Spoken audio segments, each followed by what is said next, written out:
ಶಿವಕುಮಾರ್ಗೆ ಮಾತು ಕೊಟ್ಟಿದ್ದವರು 2 ವರ್ಷಗಳ ನಂತರ. ಒಂದು ನಿಮಿಷ, ಬೇರೆ ಬೇರೆ ಯಾವ ಒಕ್ಕಲಿಗರ ನಾಯಕರಿಗೂ ಅವ್ರು ಮಾತು ಕೊಟ್ಟಿರ್ಲಿಲ್ಲ. ಬೇರೆ ಯಾವ ಒಕ್ಕಲಿಗರು ಮಾತು ಕೊಟ್ಟಿರಲಿಲ್ಲ. ಡಿ.ಕೆ. ಶಿವಕುಮಾರ್ ಮಾತ್ರ ಮಾತು ಕೊಟ್ಟಿದ್ರು. ಕೊಟ್ಟ ಮಾತಿನಂತೆ ನಡ್ಕೊಳ್ಳಿ ಅಂತ ಅಷ್ಟೇ ಕೇಳ್ತಾ ಇದ್ದೀವಿ ನಾವು.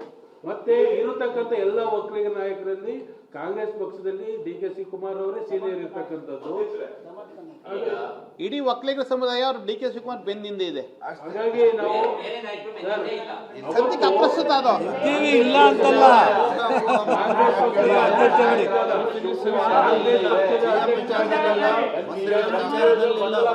ಅವರು 2 ವರ್ಷ ನಾವು ಕೊಟ್ಟಿದ್ದೀವಿ.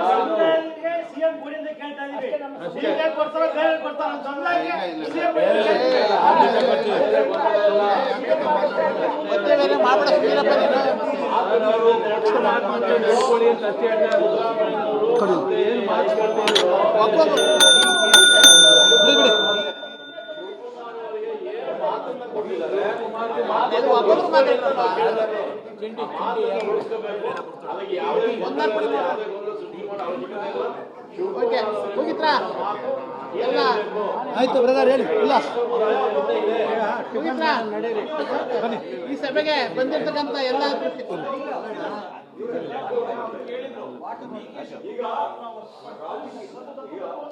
ಒಂದ್ ನಿಮಿಷ ಬ್ರದರ್, ಅವ್ರು ಮಾತಾಡ್ತಾರೆ. ಶಿವಕುಮಾರ್ ಅವ್ರನ್ನ ಬಿಟ್ಟು ಬೇರೆ ಯಾವ ಒಕ್ಕಲಿಗ ನಾಯಕರನ್ನಾದ್ರೂ ಸಿಎಂ ಮಾಡಿದ್ರೆ ಸಮುದಾಯ ಒಪ್ಪುತ್ತಾ ಒಪ್ಪಲ್ವಾ ಅಂತ ಅಷ್ಟೇ ಕೇಳಿದ್ರೆ ಸರ್. ಅದಕ್ಕೆ ನೀವು ಆಸ್ ಎ ಸಂಘದ ಅಧ್ಯಕ್ಷರಾಗಿ ಒಪ್ತೀರಾ? ಪ್ರಶ್ನೆ ಇಲ್ಲ. ಆ ಸಂದರ್ಭ ಉದ್ಭವ ಆ ಸಂಭವ ಅಲ್ಲಲ್ಲ,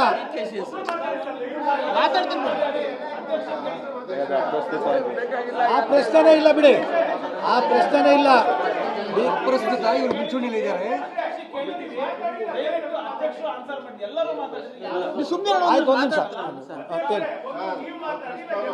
ಇಲ್ಲ, ಆಯ್ತು ಆಯ್ತು ಆಯ್ತು.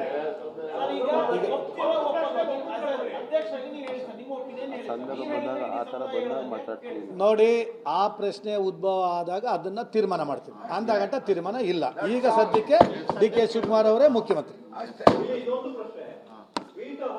ರಾಜಕೀಯದ ಪಾಠ ಎರಡು ಕೂಡ ಬೇರೆ ಬೇರೆ. ಈಗ ಸ್ವಾಮೀಜಿಗಳು ಹಿಂಗೆ ಹೇಳಿದ್ರು, ಡಿ.ಕೆ. ಶಿವಕುಮಾರ್ ಮಾಡಬೇಕು ಅದು ಇದು ಅಂತ ಹೇಳಿದ್ರೆ, ಇಲ್ಲಿ ಪೀಠದವರು ನೇರವಾಗಿ ಸ್ವಾಮೀಜಿಗಳು ನೇರವಾಗಿ ರಾಜಕೀಯಕ್ಕೆ ಎಂಟ್ರಿ ಕೊಡ್ತಾ ಇದ್ದಾರೆ. ಇಷ್ಟು ನೀವು ಮುಂದೆ ಹೇಳಿದ್ರೆ ಇಲ್ಲ ನೋಡಿ,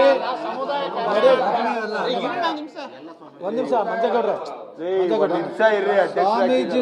ಸ್ವಾಮೀಜಿಗಳು ಪಕ್ಷದ ಪರವಾಗಿಲ್ಲ. ಸ್ವಾಮೀಜಿಗಳು ಯಾವುದೇ ಪಕ್ಷದ ಪರವಾಗಿ ನಿಂತಿಲ್ಲ, ಸಮುದಾಯದ ಪರವಾಗಿ ಸ್ವಾಮೀಜಿಗಳು ನಿಂತಿದ್ದಾರೆ.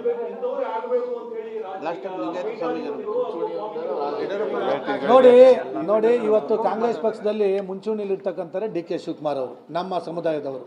ಅದು ಬಿಟ್ಟರೆ ಬೇರೆ ಯಾರು ಮುಂಚೂಣಿಲಿ ಇಲ್ಲ. ಈಗ ಅದಕ್ಕೋಸ್ಕರ ಎಲ್ಲರೂ ಕೂಡ ಡಿ.ಕೆ. ಶಿವಕುಮಾರ್ ಅವರ ಹೆಸರನ್ನ ಪ್ರಸ್ತಾಪ ಮಾಡ್ತಾರೆ.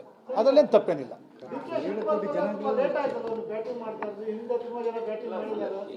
ಅಲ್ಲಲ್ಲ, ಮೊದಲು ಕೂಡ ಬ್ಯಾಟಿಂಗ್ ಮಾಡಿದ್ದೀವಿ, ಮುಂದೆ ಈಗಲೂ ಮಾಡ್ತೀವಿ, ಮುಂದೆನೂ ಕೂಡ ಮಾಡ್ತೀವಿ. ಈ ಸಭೆಗೆ ಬಂದಿರ್ತಕ್ಕಂಥ ಎಲ್ಲ ದೃಶ್ಯ ಮಾಧ್ಯಮ